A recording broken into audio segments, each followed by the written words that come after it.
A new report by the World Wildlife Fund has found Eastern Australia has been placed alongside the most infamous places in the world for forest destruction and remains the only developed country in the world on the list of global deforestation fronts.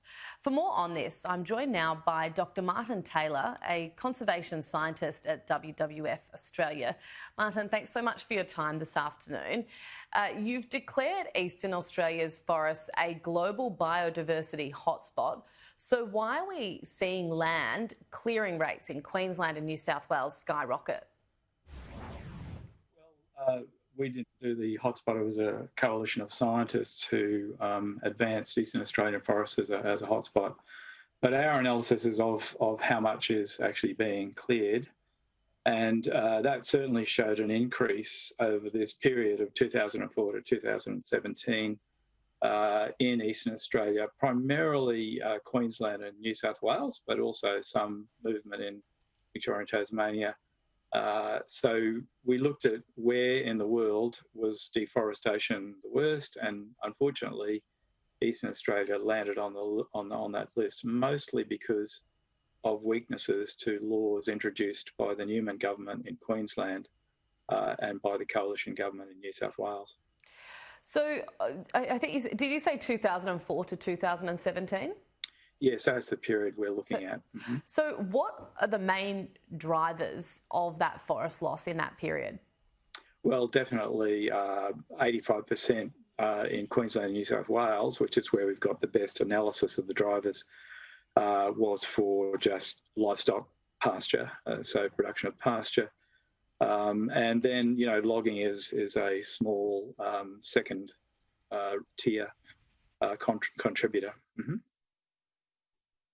So what impact exactly have we seen from the 2019-2020 Black Summer bushfires?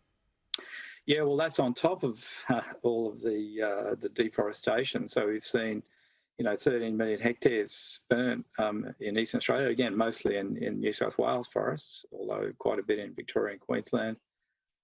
So that's on top of, the bulldozing of forests, primarily for cattle pasture. We have all these mass catastrophic fires now as a result of climate change. So that wasn't included in this report, but certainly the report recognised that in future this is going to become a much more serious problem. So what can we do? How do we balance this between giving farmers, enough space to have their livestock and to ensure that our agricultural industries flourish, and simultaneously that we don't see this complete deforestation? Well, if we just think of beef, beef is one of those interesting, in fact, it's the only agricultural product that can be grown in a forest. So, livestock can run through a forest. They eat the grass. You don't need to bulldoze the trees to produce beef. And, a lot of beef production actually happens inside forests. A lot of state forests have grazing leases on them. So it's an interesting product because it's one that can be produced in a forest. You don't need to destroy the forest. And now we have, a lot of big retailers around the world actually calling for the end of deforestation in their supply chains. So McDonald's being a standout. The big burger retailer wants to remove deforestation from their supply chains.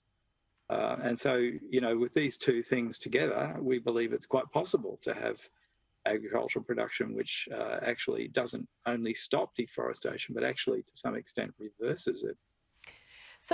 So we're looking forward to an era of sustainable production that does that. What kind of restrictions does Australia need to have, and what needs to be imposed to ensure that we're not, on this list? Right. Well, we'd like to get away without having to impose regulatory forces. We'd like the markets to sort this out, and certainly the markets want to. They want to stop deforestation, so let the markets play out. But also, strengthening laws again. Laws were weakened in Queensland. They've been retightened in Queensland in 2018, but I'm yet to see an impact from that. New South Wales repealed the Native Vegetation Act in 2017. We want to see that come back. And then finally, at the federal level, we'd like to see the national conservation law actually enforced and reformed, because, for example, a large portion of this clearing, probably could have been avoided if the national legislation had actually to protect threatened species had been explain enforced. that for us. What do you mean by that? Well, a lot of the forests that are being bulldozed are actually threatened species habitat. It's habitat like koalas and greater gliders listed under federal legislation. But that legislation is not being enforced. So people are bulldozing forests without seeking approval from the federal minister, and the federal government's allowing them to do that without taking action. So do you think that we can actually make some progress in this, and we can strike that balance? I know this is just such a hot topic for farmers as well. They say that, it's their land, that they should be able to kind of do what they want on it. How do we strike that balance, and how do we bring these two parties to the table? Well, that was never the case. I mean, I live in suburban Brisbane, and I can't build a smelter in my backyard, for example. I might want to.